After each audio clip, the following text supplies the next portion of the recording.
Hello guys, আজকে কিন্তু আমরা ফুল টিম মিলে বাউল করতে চলে গেছিলাম পুষ্প মেলাতে। তো পুষ্প মেলাতে গেছি কি ফুলের বাগানে গেছি গাইস, সেটা তো আমরা কোনো কিছু বুঝতেই পারছিলাম কিছু, এত ফুলের মেলা। আর এরা দেখো এখানে একটা ভিভো সেট নিয়েছে, কাকু দোকানে গিয়ে বলে কাকু তোমার দোকানে কি এর মধ্যে আইফোনের কভার পাওয়া যাবে নাকি। আর এইদিকে দেখি তো হাসতে হাসতে পুরো লুটোপুটি খাচ্ছে। আর ওইদিকে আরেক মহিলারে দেখো ও চুপ করে দাঁড়িয়ে থেকে থেকে ভাবনা চিন্তা করছে কখন এখান থেকে একটা সফট টয়েস আমি ঝেড়ে নিয়ে পালাইবো গাইস। আর এইদিকে কিন্তু নাগরদোল্লা দেখে আমার চড়তেই ইচ্ছা করছে, কিন্তু আমার খুব ভয় লাগে। তোমরা কে কে নাগরদোল্লার সাথে ভালোবাসো অবশ্যই কিন্তু কমেন্টে জানি। তাহলে চলো ভিডিওটা শুরু করা যায়। এখানে প্রথমে আমি একটু ঝমঝম করে নিলাম, তারপরে রেডি হয়ে আমি চলে এলাম। আর এদের এখনও আসার কোনো ঠিক ঠিকানা নেই। তারপর সবাই মিলে চলে এলাম, এসে বললাম যে চল তাড়াতাড়ি তাড়াতাড়ি করে চল আমরা মেলায় যাওয়া যাক। আর এদিকে আমাদের একটা স্টেশনের উপর দিয়ে আর যেতে যেতে রাহুল তার ড্যাশ পেয়ে গেছে। ভাবা যায় এদের মেলায় যেতে যেতে বললো ঠিক আছে চ আমি চেপে চেপে ঠিক চলে যাবো। তারপর যেতে যেতে আমরা মেলার মধ্যে কিন্তু গাইস পৌঁছে গেছিলাম। তারপর মেলাতে কিন্তু প্রচণ্ড ভিড় ছিল। আর এখানে আমি যেতে যেতে দেখলাম ছাপ দেওয়া মেহেন্দি কিন্তু আমি এখনও পর্যন্ত পড়তে ভীষণ ভালোবাসি। তোমরা কে কে ছাপ দেওয়া মেহেন্দি পড়তে ভালোবাসো অবশ্যই কিন্তু আমাকে কমেন্ট করে জানিও। এবার যতই ভিড় হোক না কেন আমাদের কিন্তু সেলফি তুলতেই হবে গাইস। সেলফি না তুললে কিন্তু আমাদের পেটের ভাত হজমই হয় না।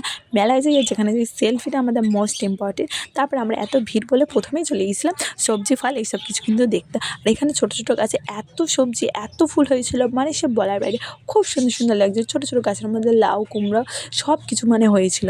তারপরে আমরা এক এক করে লাইন দিয়ে যাচ্ছিলাম। আর এদের দুজনকে দেখো যেখানে দেখছে গোলাপের বাগান থেকে ওর বরে নিয়ে ঢুকে গেছে ফটো তুলতে। আমি তো আর গাইস আমার বরে নিয়ে যাই নাই, তাই জন্য আমি একা একাই দাঁড়িয়ে পড়েছিলাম ফটো তোলার জন্য। তারপরে এখানে আমি হঠাৎ এত ফুলের মাঝে হট করে দেখতে পারি একটা ক্যাপসিকাম গাছ।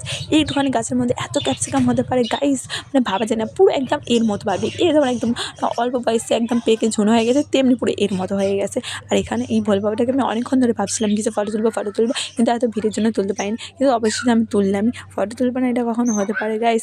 আর এরা সব দোকানে যাচ্ছে, দাম জিজ্ঞেস করছে, দাম জিজ্ঞেস করে আর চলে আসছে। মানে ভাবা এরা কত ছেঁচড়া। তারপরে আমি হঠাৎ করে চোখে বলে এই গনুদাদা তো মানে দাঁড়িয়ে থেকে দেখতে দেখতে ওনার পায়ে ব্যথা হয়ে গেছে বলে উনি শুয়ে পড়েছে। তারপরে দেখতে পেলাম কানের দোকান গাইস, আমি তো পুরো পাগলা হয়ে গেছি কানের দোকান দেখে থেকে। আর এটা যখন যেখানে পাচ্ছে খালি কি ঢুকে আছে। তারপরে আমরা এক এক করে চলতে শুরু করলাম, বললাম কিছু চল গাইস আর ঘোরা যাবে না, এবার কিছু খেয়ে নিই। তারপরে এই তো দোকানে দাঁড়িয়ে থেকে একদম কী সব কিনছিল, তাই জন্য আমরা এসে খেয়ে নিয়েছি পাপড়ি চাট। তারপর পাপড়ি চাট খাওয়ার পরে ও তো দোকানে গিয়ে হাত পেতে দাঁড়িয়ে রয়েছে, ওরা আর পাপড়ি চাট দেয় নাই, আমরা খাওয়া শুরু করে দিয়েছি। আর এদিকে তো এদের মানে ফটো তোলার আর শেষ নেই, মানে কি বলবো যেখানেই যাকে এদের ফটো তুলতেই হবে গাইস।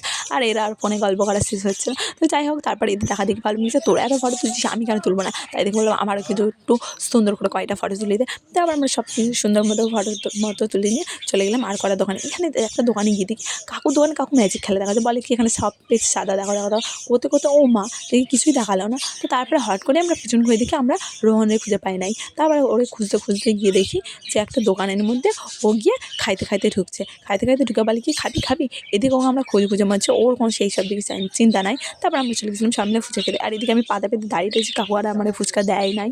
তারপরে এরা মানে কেমন ছেঁচড়া আমার ফুচকার মধ্যে কটকরি দিয়ে বলে তুই খা, এখন কেমন ভালো খালি ওকে এটা দিয়ে ট্রাই করতে হবে, ওকে চ্যালেঞ্জ দেওয়া হয়েছে।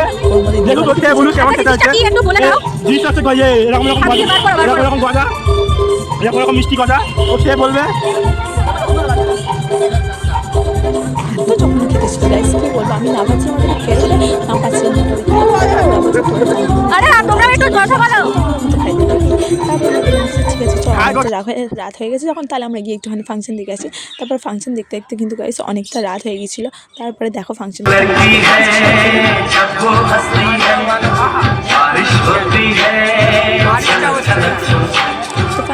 শেষ করে আমরা কিন্তু বাড়ির দিকে চলতে থাকলাম। তো আমার ভিডিওটা যদি তোমাদের ভালো লেগে থাকে তাহলে তোমরা প্লিজ লাইক কমেন্ট শেয়ার সব কিছু করে দিও প্লিজ গাইস।